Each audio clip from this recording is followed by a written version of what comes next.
You know what's funny? All of us have different levels of fanship, like stats or numbers or PFF, or Mary's more of just a root for the team, whatever. Right. But we all have one thing in common. We're all scared shitless that this team's going to blow every game. All of us. That's because... You ever notice that? We're all consistent with it. All of us. All of us. We've been Vikings fans for quite a while. But I think it's funny. You got these different people with different opinions. But when it comes to that opinion, we're all the same. Yes. We kind of live and die together, but we all expect the worst. Yes. I'm happy. We got the W.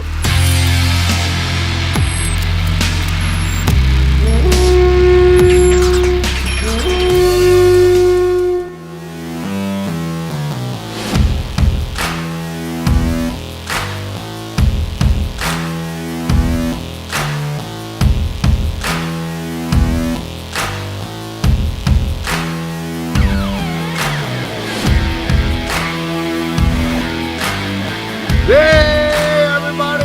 It's Dave here with Good Morning Gjallarhorn in the Raw. Yeah, baby, it's post-game reaction, and I have my bud down there dancing because Vikings win.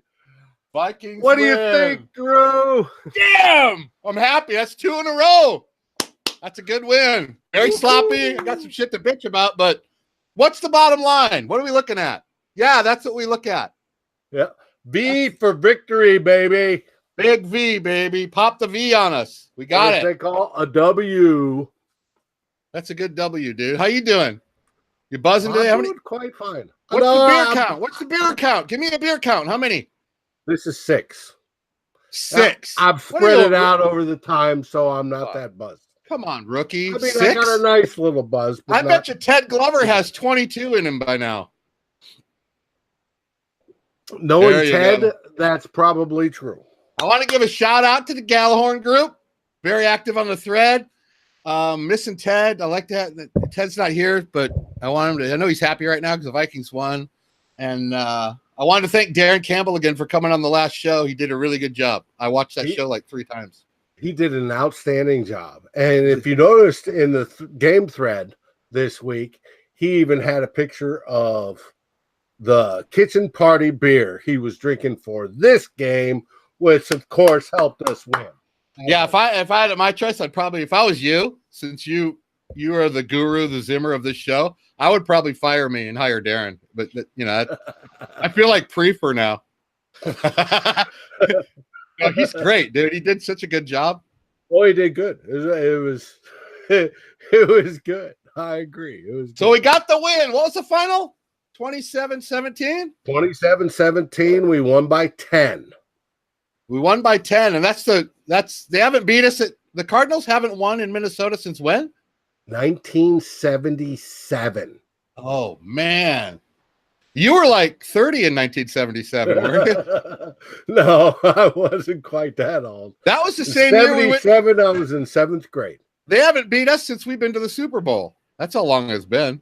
I mean, damn, dude. That's a long, long time. That's back when Metcalf and Jimmy Hart were playing and Conrad Dobler. Damn, that's a long-ass time ago. It was. What's your take from this victory? What's your initial out of the gate? What's your views on this? One, I love that the running game got going again. If I remember correctly, we had about 175 yards rushing. Fat props. That's awesome. And Latavius Murray had a fantastic game. Yes, he may not be, consistent with 6-yard runs, but he may get 2, and then he may get 27. Right. And you can't beat that for nothing. Yeah, the Tay train was choo-choo-ville towards Huntersville all day today. 100. I knew he was going to get it. I knew he was. Yeah, and he got the first rushing touchdown of the season. Baby! That's pretty sad it's taken us this long to get that. Is that his Vikings career high? I think it is. For a single game? Since he's been here, yeah. I think he might have had more on the Raiders. He had a couple pile-up games on the Raiders, but for us, I think that feels like his best game. I agree with you. It feels like his best game. We'd have to look up the stats, but I would wager another 6-pack that it was. You wagering alcohol, that's a serious bet. That's right. No, IPAs, of course. No frou-frou beer from Ted. No pumpkin spice for the Charlie Daniels man. Oh, heck no.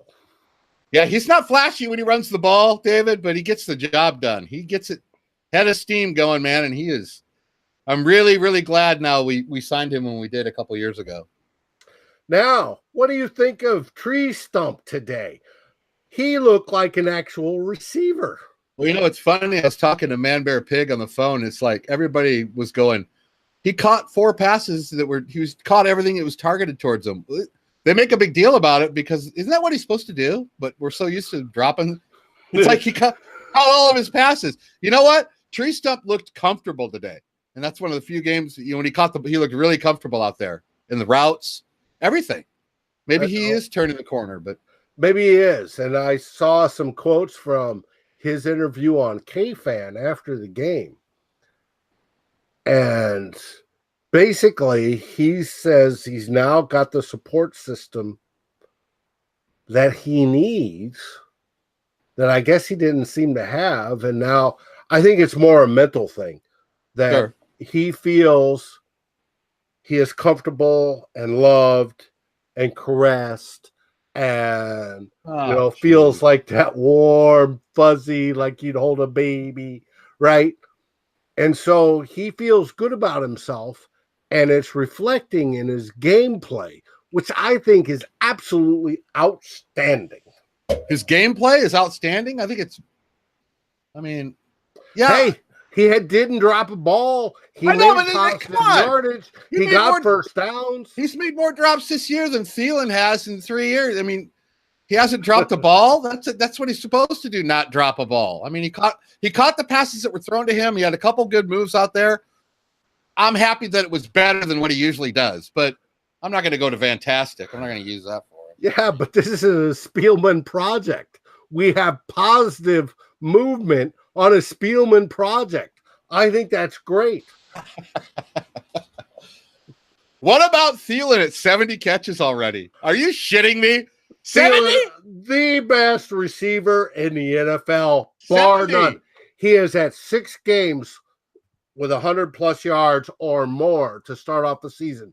Do you know that is by far the best? 5 games was the best in the current NFL in the era since the Super Bowl started. But do you know what the record is for the entire NFL? For what? The entire time the league has been in existence, which is 100 years, right? Give me the record, Gimli. Lay it on me, Gimli. It's 7 games in a row. Is that the all-time record? That's the all-time record. If he goes over 100. Who got that? Oh, I'm trying to remember. It was done in 1961. Come on. If you're going to reel off the stat, you got to get the person down there, too. It was, I want to say, some guy from the Oilers. You know what? Nobody. It was an AFL team, no less. Not even a, quote, NFL team. That's a long-standing record, then, and he's going to shatter it.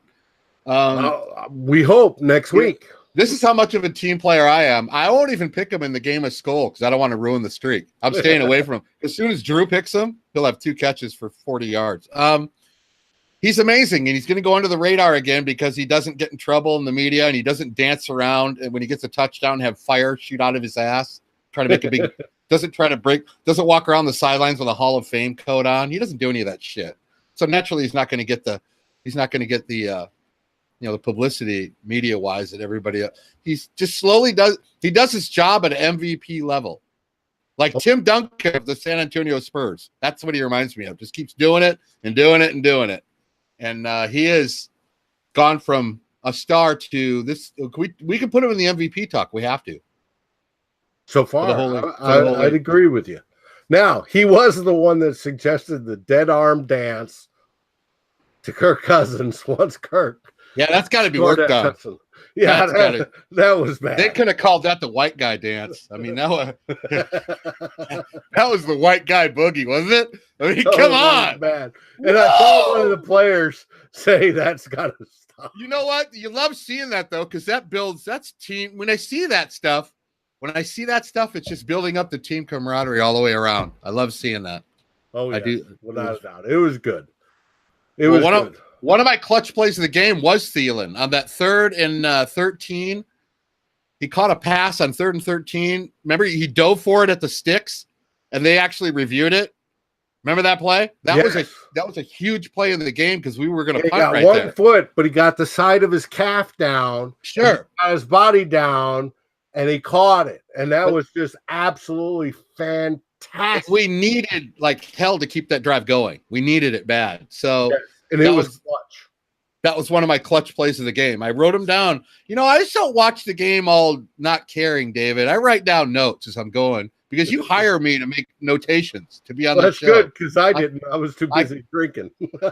Well, I'll write the notes down and you drink because that's what you're good at. That was one of my clutch plays of the game. That's outstanding. When does he get a nickname? Is he ever going to get a nickname? No.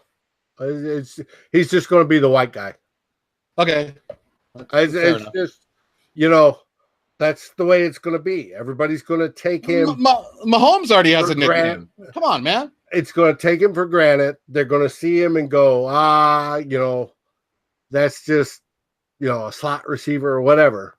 And he's going to burn people up and down the field. He is fantastic. That's quite right. Hey, if people underestimate him, by all means, do it. Underestimate him. And he'll burn you every week. You know what? The only thing I'm sure of, I'm sure all these receivers talk on the phone, Diggs and Rudy and Thielen, and they say, hey, I'm really glad that Keenum guy isn't here anymore. They're loving Cousins slinging it around. Oh, absolutely. He did make some mistakes today, but I think we're just going to have to live with it. Right. But they weren't all too bad. They weren't. Well, that's because we're playing the Cardinals. If we want to go bad, we need to talk about our offensive line. Oh. Yeah, I agree. This is as good as it's going to get, David. This is it for the whole season. You're just going to have to deal with it every week. We can stop talking about personnel-wise, it's not going to change, and maybe talent-wise, and maybe we're just going to have to go try to win games. Now, I do wish, though, however, and we said this early in the first quarter, when Cousins dropped back and he held and he held and he held, and then he got sacked, right? There was a couple times I thought he held the ball too long. Oh, absolutely. But he had 6 batted balls today. What was up with that, dude? Well, because he's dropping straight back and going to a point in space, right? And that point with the defensive ends and the defense rushing in on the pocket, that point hasn't moved, right? And as a defender, right, we're always taught, if you see the guy going cranking back to throw, always get your arms up. Well, sure. Right? Yeah, that's kind of Well, if you are fixed in a certain spot, which he was on these dropbacks, right? It was almost like cement. It was almost like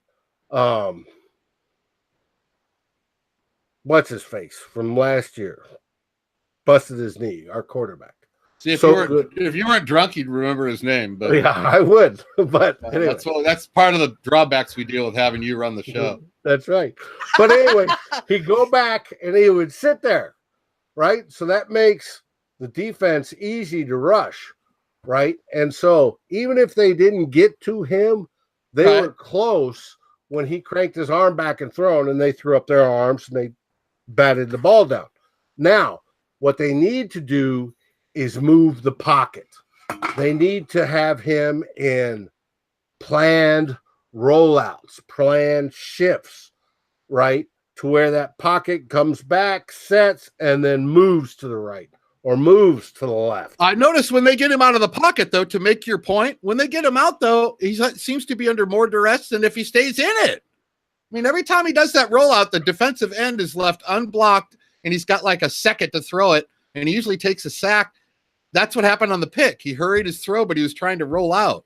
The rollout doesn't seem to help him too much. But that's because the offensive line isn't shifting the pocket. They don't look like they're competent. And I'm sorry to say that word. Competent? I see what you did there. Yeah. They aren't competent. The pocket for the quarterback. They should be able to, just like in they should be able to shift. No, I understand what you're saying. And they're not. They can't. You know what? This is all well and good, but we're not going to. The Cardinals have the worst run defense in the league, so we're not going to be piling up these fat numbers. We're going to have to figure out how to do this when we can't run the ball. The running game helped us a lot today, but if he's going to, I don't know. The good thing is he seems to be breaking down in the pocket against the Bills and against the Cardinals, but when he plays the better teams, when Cousins plays good teams, he seems to be really solid. He's not turning it over. Did he turn it over against the Rams? No. Did he turn it over against Philly? No. So that's what's. I mean, if you want to look at a silver lining on it, he's fucking up when he's playing the shit teams. But I don't know. Well, and we've got more of those coming. We're now at the easy part of the schedule. He has led the NFL in fumbles since 2012 as far as quarterbacks go, so it's kind of expected with his game. Mm-hmm. But it could certainly change, but the fumbles don't really shock me if that was one of the problems when we picked him up. It was that in the red zone, and he seems to be doing better in the red. That pass he threw to Thielen was absolutely perfect. It was a thing of beauty. It's the moments like that make you think, yeah, $90 million deal right there. That was fucking sweet pass. Yes, it was. I agree. So we do have the O-line is going to be a problem all year, David, but we're just going to have to go. We're going to have to know it going in as fans and know that we're going to have to come up with chip blocking, having a tight end stay in. I'd still like to see more screens. Where's the screen passes to the running backs? Well, seems like we don't. There wasn't, but in the first quarter we saw a lot of wide receiver screens, and DeFilippo called a pretty good game with some stuff to the wide receivers, right?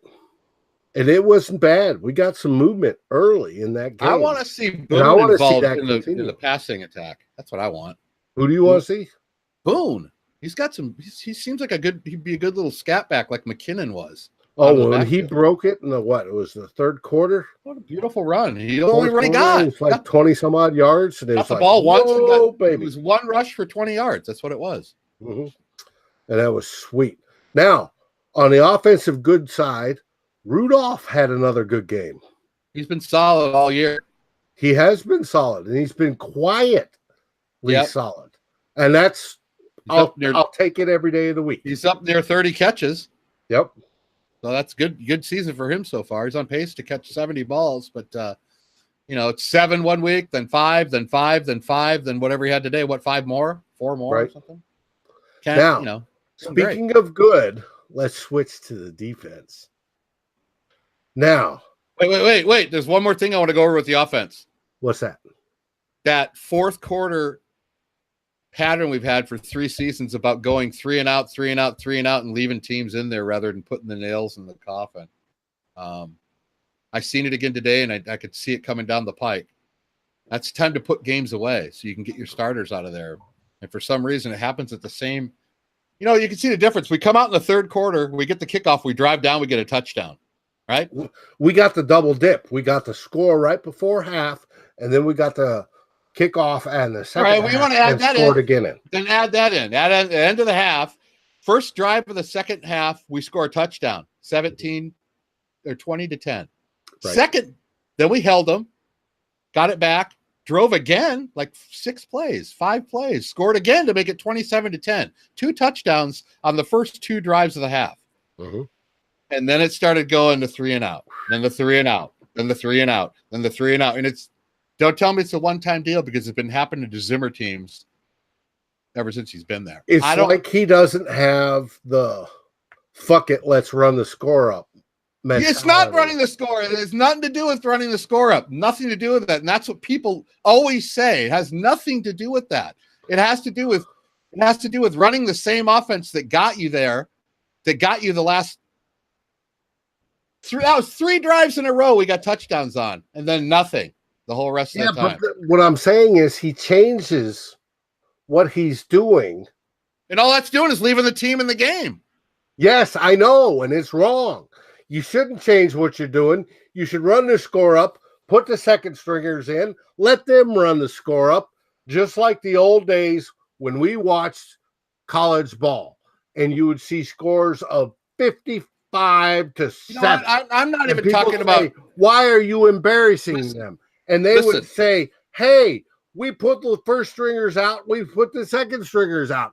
We ran the same game plan. Then we put the third stringers in, and we ran the same game plan. It's not even about the score. That's not even what I'm talking to you about. If it's 27-10, when it's 27-10, I'm not even talking about running the score up. I'm talking about getting the ball, running 2 or 3 first downs, running 5 or 6 minutes off the clock, which happens when you pick up 3 first downs, doing that, and then punting it.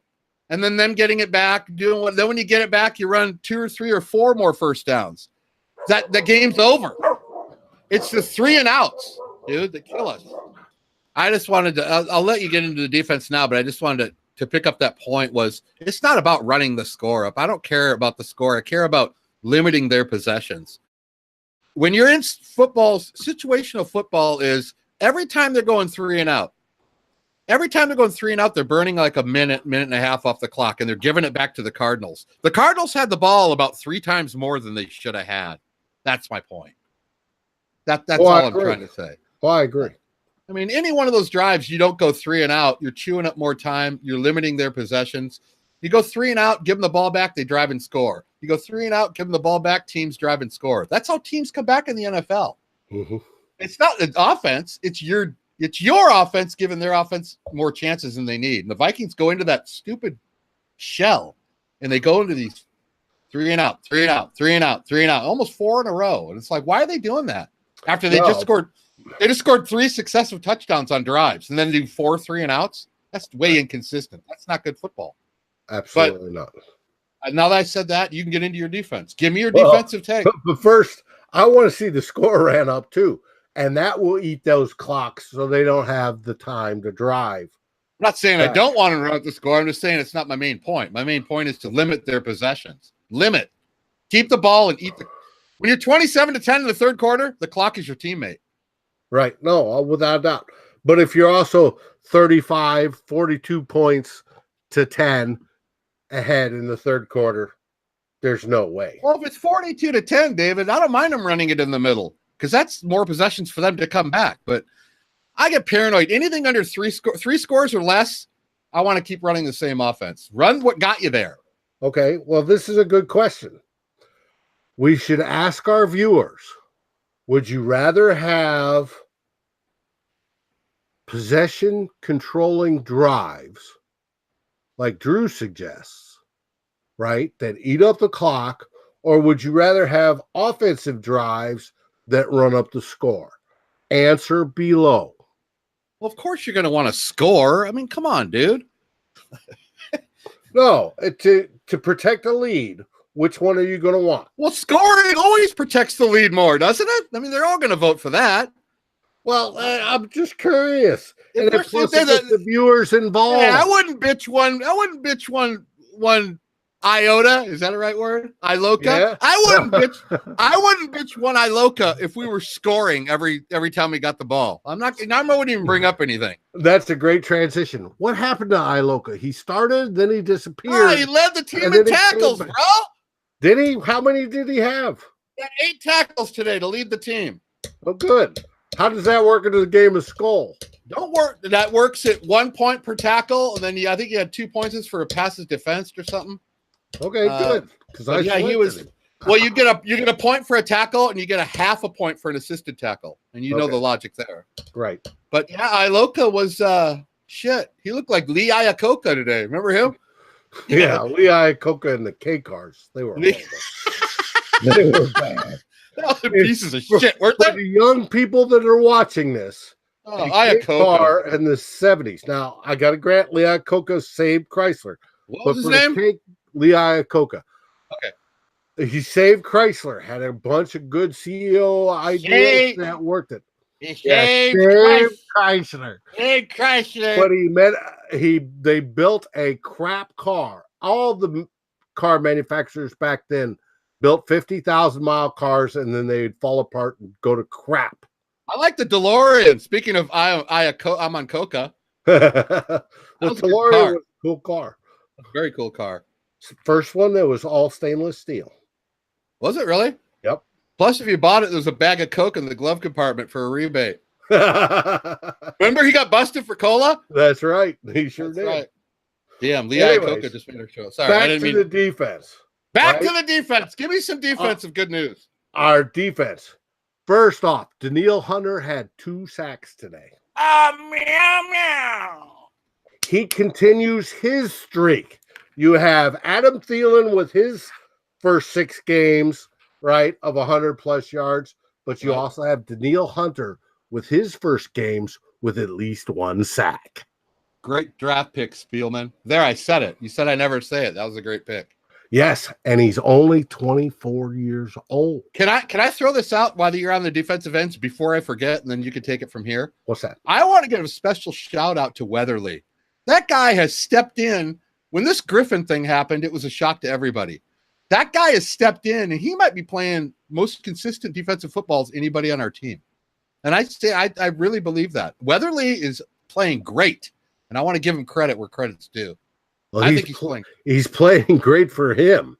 Now, he isn't as athletic or as gifted as Hunter or Everson.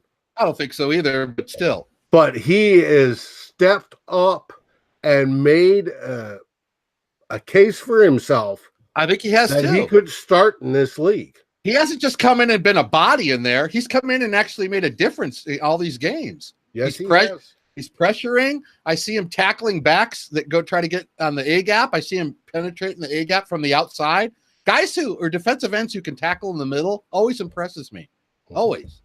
So I want to give him a shout out. I mean, I think he's doing really well for stepping in.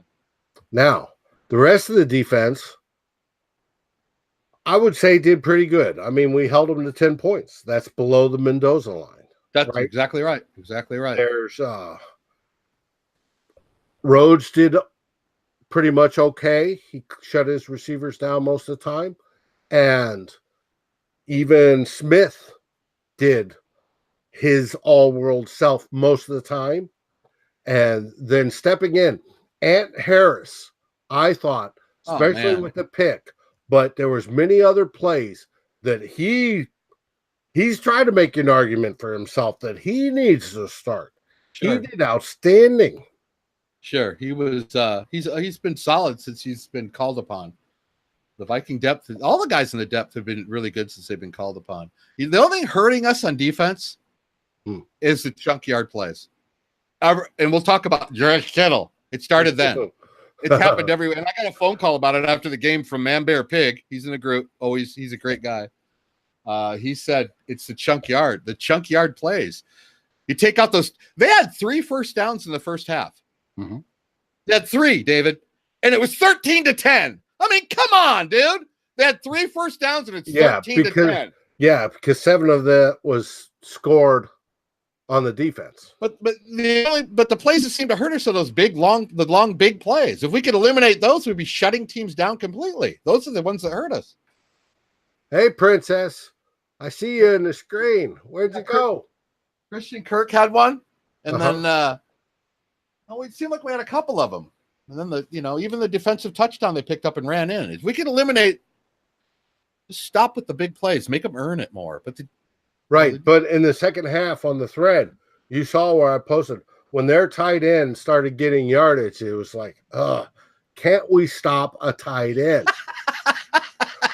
The tight ends kill us every week, dude. Zimmer's got to figure that out.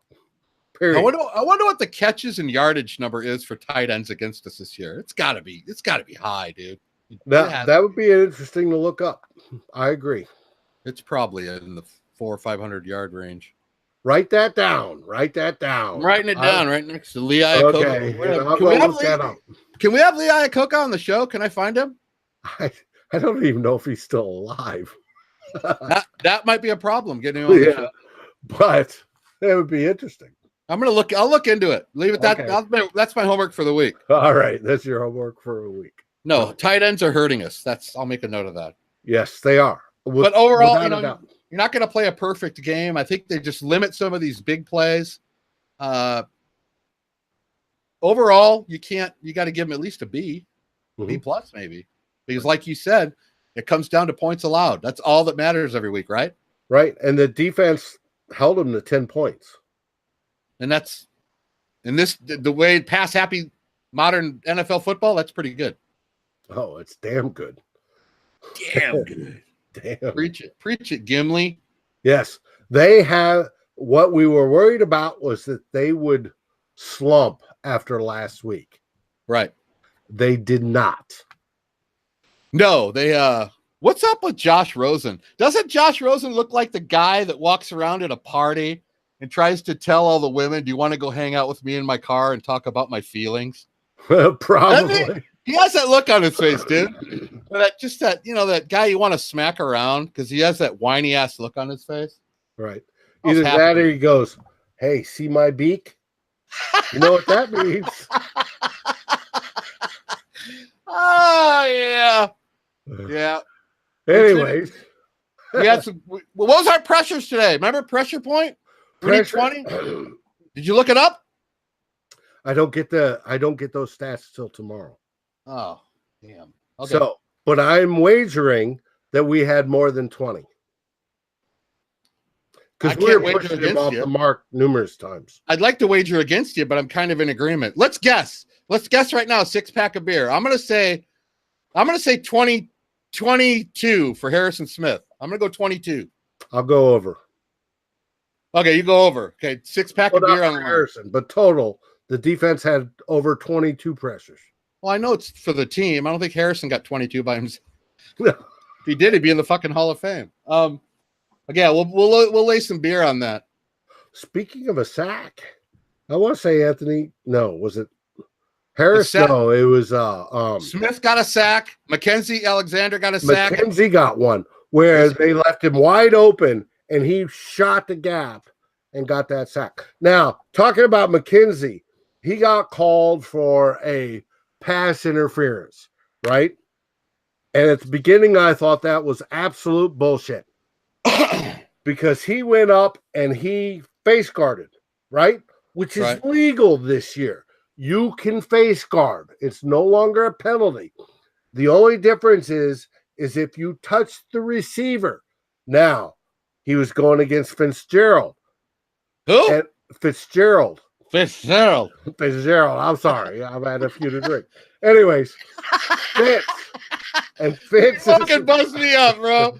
I love doing the show with you, man. It's so fun. And Fitz was smart enough to come forward towards the ball and initiate contact. Oh, he played that smart, didn't he? Fitz played that smart. Which would throw the flag, and he got the flag. There's nobody smarter out there than Fitz, dude. He's done though. He's done playing. This has got to be his last year. This has got to be his last season. And I saw a good story. I even want to say it was from your girl, Courtney Cronin. That I was gonna say I got. It's kind of. I don't really know how to specify that, David. I got a lot of a story written. So I'll go with Courtney. I did see that. That he still to this day bleeds purple. Even though he's been his entire career on the Cardinals, right? His heart is in Minnesota. The old ball boy days, yeah. Yep. And it's just a shame that we never stole him. Did you see him have when he walked to the sideline that one set of downs after we knocked him out when they had a 3 and out or something? He walked to the sidelines and he put his arm around the ball guy, like he was trying to help the ball guy. Like he always has this soft spot for the ball guys. No, I missed that. That would have been cool. It was a very quick second on TV. It had to really be. I just got lucky enough to see it myself. But Mackenzie Alexander had his best stat game as a Viking today. Oh, I agree. He had 2 passes defensed. He had a sack, 4 tackles, and I think he got 4 total tackles. Well, he got 12.5 in the game of Skull, so you did something good. Wow. Yeah. You're not going to get that out of him. So,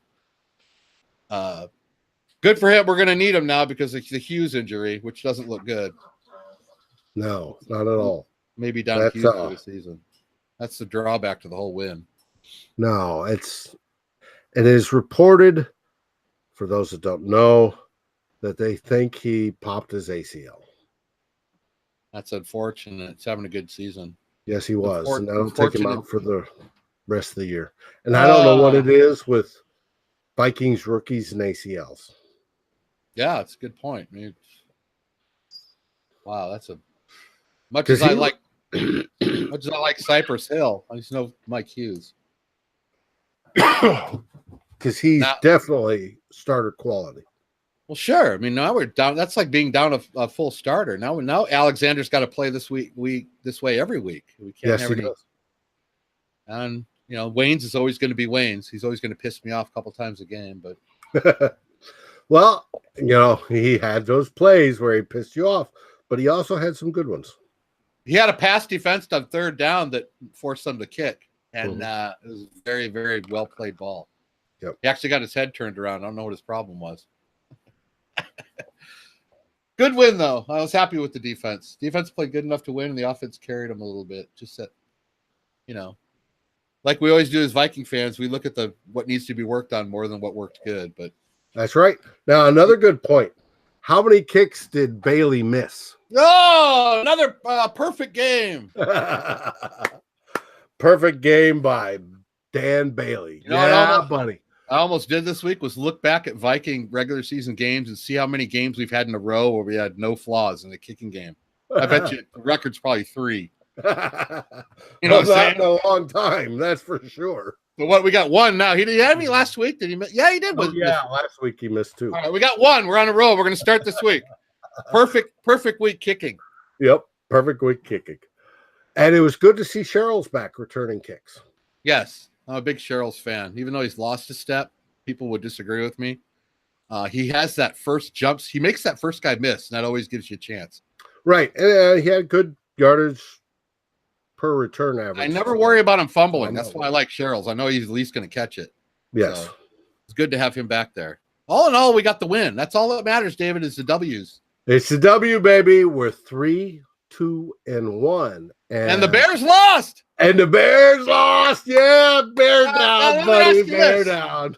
Since you're obviously the mathematician of the show with the Lee Iloka knowledge, let me ask you this. Is 3-2 better than 3-2-1? I don't think so. You don't know the answer. I've seen it both ways, but I don't think so. I think 3-2-1 is a half game above 3-2. Is it? I thought it was a half game behind. I don't know. I've seen it. I saw it both ways today. I bring up good questions, though, don't I? See, it gets you thinking, doesn't it? Does. See how it doesn't yet? It's either a half game ahead or a half game behind. So we're either in second or we're in first. Everything I turn around, it's not the way a big problem. Yeah. Everything I turn around, David Stefano has a big problem with his fucking math. You know what I mean? And he used to be an engineer. I told you, no kids. That was good. That was we're back in first either way. Call it a half game, call it whatever. The Finns helped us out. Now we need the 49ers to help us out, baby. Yep. Go San Francisco tomorrow night. Do it. Yes. Now on the Finns, it was Osweiler as quarterback. Holy shit. Who? Osweiler. Was quarterbacking the Dolphins? Yes. What happened to that Tannenbaum guy? He got hurt early, I think it was. Already? Yeah. Dude, Osweiler. Oh boy, do they wish they had traded for Teddy. I guarantee that. Oh God. Here we go. Why? So they could have all his touchdowns? I mean, come on. Better than Osweiler. Not by much, but who isn't better than Osweiler? Really, they beat the Bears with Osweiler. That's amazing in itself. It is. That was a big win. Chicago. Was it? Yes. We cannot let them go to 4-1. The Dolphins. You know what? I'm gonna write this down. I'm gonna send the Dolphins. Write it down. I'm sending the Dolphins a little care package, and we won't talk about what it is, but they're gonna get one in the mail. Dolphins. Who's the coach there? It don't matter. I'll send it to the whole team. Dolphins party package. Thank you, Miami. I love you guys. Yes, absolutely. No, that helps us out. I'm happy to hear that. Well, cool. Well, we're going to end this on a great note. Vikings win. Bears lose. Tomorrow night, we're rooting for San Francisco. What happened with the Lions? Did they play? I think they had to buy. Oh, well, good. They didn't win either. Anyways, and I'll correct that on the show if I'm in not. The Raw. I love In the Raw. It's always nice visiting with you, George Kittle. You always have a lot to bring to the show, and it's always fun. Is Ted going to be with us during the week this week? I have no idea what Ted's up to. I know today he was visiting with his niece who was in town. Yeah. Family first. Yes. I would like to get his take on this game. So that's the reason maybe we can get too. And people need to pound him, at Purple Buckeye on Twitter. You need to be on the show, Ted. All right, good deal, dude. Good talking to you. Good show. Good game. 3-2-1. Better than 3-2. We're on a roll. We always say, "What up" to Jimmy K. We always Jimmy, my man. He's always here with us for every show. Jimmy K. Princess says hi, and I say, "Meow meow, Viking cow." Go Vikings! Vikings win! Vikings win! Yeah, buddy.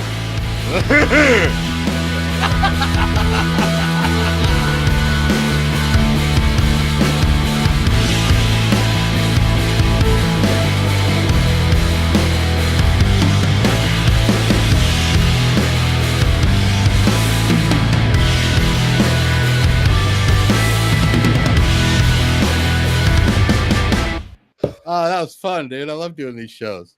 Yeah, it was good. Always a load of my fun. mouse. That's always good. It's always good to get these raw. I can't remember half the shit by tomorrow, so it's good to talk about the games when they happen.